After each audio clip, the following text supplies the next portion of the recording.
에덴 동산은 기쁨과 즐거움이라고 하는 뜻이 있습니다. 하나님께서 아담과 하와에게 요구하는 것은 행복한 삶이었습니다.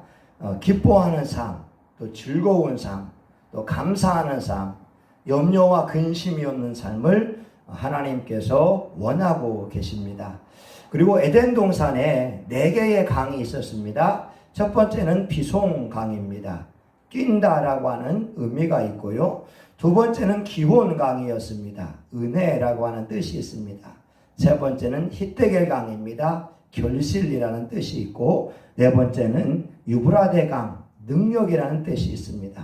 오늘은 첫 번째 시간으로 비송강의 축복이라는 제목으로 은혜를 나누고자 합니다. 뛴다라고 하는 의미를 보게 되면 3가지로 볼 수가 있습니다. 첫 번째는 왕성하다라고 하는 의미가 있습니다. 팔짝팔짝 뛸 수 있다는 것은 왕성하다는 겁니다. 활기차다라고 하는 것이죠. 사람이 병들어 있으면 기력이 없습니다. 말도 힘이 없습니다. 또한 걷는 것도 힘이 없습니다. 그러나 건강한 사람은 활기차게 걸을 수 있고 활동할 수 있고 말을 할 수가 있습니다. 또한 죽은 사람은 아무리 권력이 있다 할지라도 힘이 없습니다. 잠언서에 이런 말씀이 있습니다. 죽은 사자보다 산 개가 낫다. 이렇게 하나님은 예수 그리스도를 믿는 사람들이 왕성한 복을 받기를 원하고 계십니다.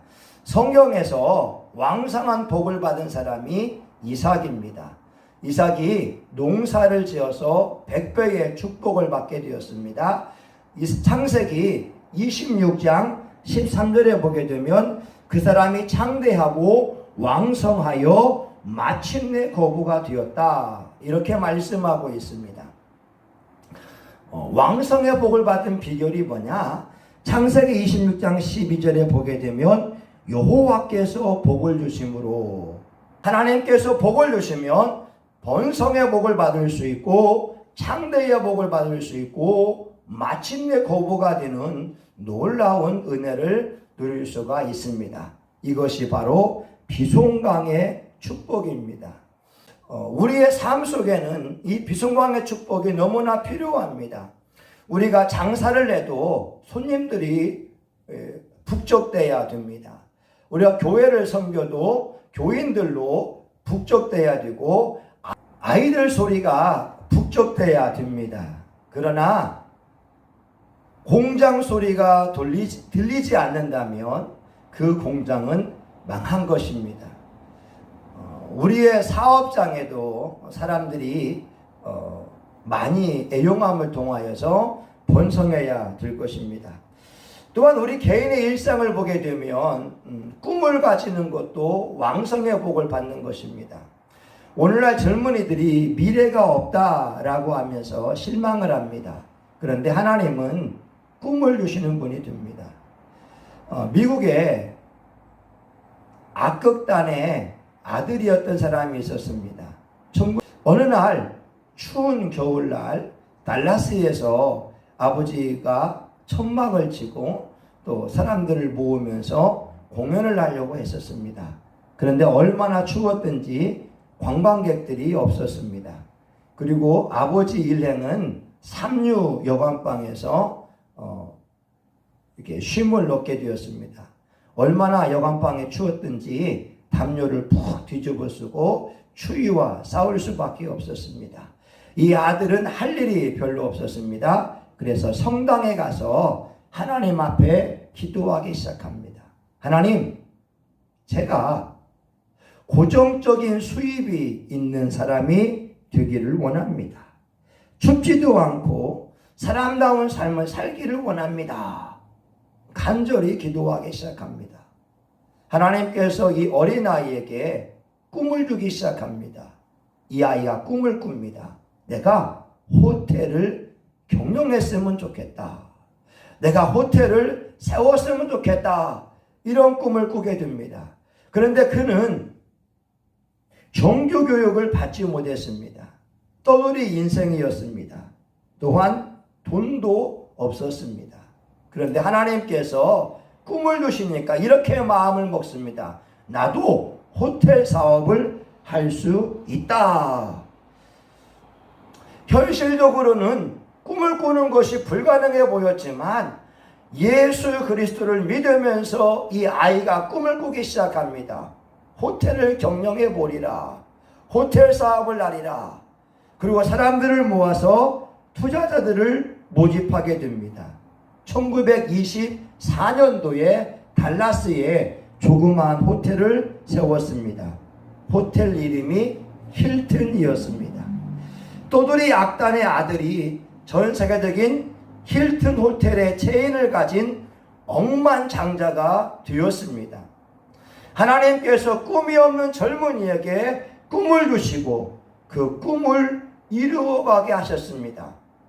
콜라드 힐튼은 왕성의 축복을 받은 사람이 되었습니다.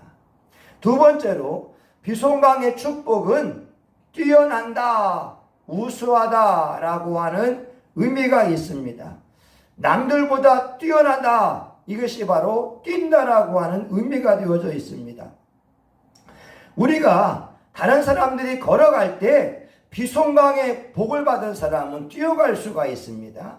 일반 사람이 뛰어갈 때 비송강의 복을 받은 사람은 날아갈 수가 있습니다. 바로 뛴다라고 하는 것은 우수하다라고 하는 의미가 있습니다. 한문으로 보게 되면 압권이란 말이 있잖아요. 예전에 장원급제한 사람들의 답안지를 일반 사람들의 답안지 맨 위에 놓습니다. 압권, 누른다라고 하는 것입니다. 또한 역대급이라고 하는 말이 있습니다. 아까 1장 5절에 말씀하죠. 너의 평생에 너를 능히 당할 자 없으리니. 일반 사람과 견조해서 승리할 수 있는 탁월한 자라고 하는 것입니다. 역대상 5장 2절에 하나님이 이렇게 말씀합니다. 유다는 형제보다 뛰어나고 12명의 형제들 가운데에 가장 탁월한 사람이 바로 유다였습니다. 영적인 장자권이 유다의 지파에서 내려오게 되었다고 하는 것이지요. 신명기 26장 19절에 이와 같이 말씀합니다. 여호와께서 너의 칭찬과 명예와 영광으로 그 지으신 모든 민족 위에 뛰어나게 하시고, 하나님께서 하나님을 경외하는 자에게는 뛰어나게 하는 은총을 약속해 놓고 있습니다. 사람들은 자기 삶의 영역에서 남들보다 탁월하기를 바랍니다. 누구나 다 장점이 있고 단점이 있습니다. 그런데 지혜로운 사람은 단점을 극복하는 데에도 노력을 하지만 무엇보다 자기의 장점을 극대화시키는 데 많은 시간을 쓰고 있습니다. 노래를 잘하는 것이 장점이라면 그 노래 잘하는 것 통하여 많은 사람들에게 유익함을 줄 수가 있습니다. 여러분, 여러분에게 주어진 장점이 극대화됨으로 남들보다 탁월한 우수함의 축복을 받을 수 있기를 예수의 이름으로 축원합니다. 마지막으로 뛴다라고 하는 것은 기쁘다라고 하는 것입니다. 사람이 문제 해결받으면 어떤 행동을 보일까요? 기뻐 뜁니다. 병 고침 받은 사람이 기쁘게 되면 어떻게 합니까? 즐거워서 뛴다라고 하는 것입니다. 성전 미문에 앉아있던 안진병이가 베드로와 요한을 통하여 병고침 받게 되었습니다. 그는 성전에서 뛰고 즐거워하는 은혜를 입었습니다. 안진병이도 하나님의 은혜를 받으니까 뛰는 자가 되었습니다. 사도행전 3장 8절과 9절을 보게 되면 뛰어서서 걸으며 그들과 함께 성전으로 들어가면서 걷기도 하고 뛰기도 하며 하나님을 찬미하니 모든 백성이 그 걷는 것과 및 하나님을 찬미함을 보고, 잠언서 13장에 보게 되면 소원이 더디 이루는 것이 마음을 상하게 하나니, 소원이 이루어지는 것이 생명나무라고 말씀합니다. 우리가 기도 응답 받으면 기뻐하고 즐거워하고 뛴다라고 하는 것이지요. 엘리사벳의 아들이었던 세례 요한은 마리아가 엘리사벳에게 나아올 때 복중에서 즐겁게 뛰었다고 성경은 말씀합니다. 이스라엘의 제사 가운데 5가지가 있는데 번제, 소제, 화목제, 속제제, 속건제가 있습니다.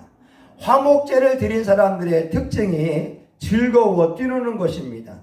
출애굽기 32장 6절에 보게 되면 이튿날에 그들이 일찍이 일어나 번제를 드리며 화목제를 드리고 앉아서 먹고 마시며 일어나서 뛰놀더라. 어제까지는 감정이 상해 있었습니다. 관계가 서먹서먹했습니다. 불편했습니다. 그런데 하나님 앞에 번제를 드리고 화목제를 드리니까 멀리 있던 사이가 가까워지게 되고 서로 형제간에 뛰놀면서 즐거워하는 모습을 보여주고 있습니다. 하나님께서는 저와 여러분에게 비송강의 복을 주기를 원합니다. 이 영상을 보는 모든 분에게 비송강의 축복이 넘쳐나기를 예수의 이름으로 축원합니다.